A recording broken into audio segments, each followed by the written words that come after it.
అయితే మనకి స్థానం ఇచ్చాడు. ఆయన్ని కాపాడుకోలేనప్పుడు ఎన్ని పదవులు వచ్చినా నిష్ప్రయోజనం. పైగా ఇంకోటి పొలిటికల్గా కూడా మనం ఎంతసేపు మిగతా మతాల మీద దాడి జరుగుతున్నప్పుడేమో మనం వెనకేసుకొస్తాం. హిందూ ధర్మం మీద దాడి జరుగుతున్నప్పుడు ఒకళ్ళు మాట్లాడరు, ఎందుకంటే ఓట్లు పోతాయని. ఇది చాలా లోతుగా దీని మీద డిబేట్ జరగాలి. చరిత్ర గురించి మాట్లాడాలి, అన్ని చరిత్రలను కలపాలి.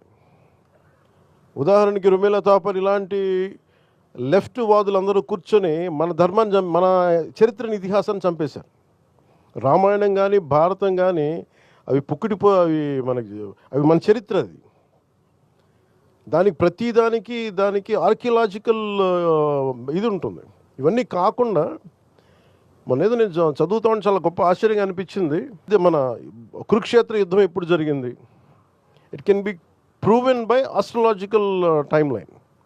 ఏ గ్రహాలు ఏ కక్షలో ఉన్నప్పుడు జరిగినాయి, నక్షత్రాలు దిశాది ఎట్లా ఉన్నది, అలాంటి సమయంలో ఈ టైంలో జరిగింది అనేది మనం ఇప్పటికీ ఇప్పుడు వచ్చిన కంప్యూటరైజ్డ్ ప్రోగ్రామ్స్ ద్వారా ఒకసారి వెనక్కి వెళ్ళి చూసుకుంటే చాలా బలంగా మన సాక్ష్యాధారాలతో ఉంది. వేగ్గా శ్రీరామచంద్రుల వారు ఎప్పుడు పుట్టారు, దానికో ఈ పలానా నక్షత్రంలో పుట్టారు, ఈ టైం లైన్లో, ఇది మీరు తిరిగి వెనక్కి చూసుకుంటే it will be backed by scientific data.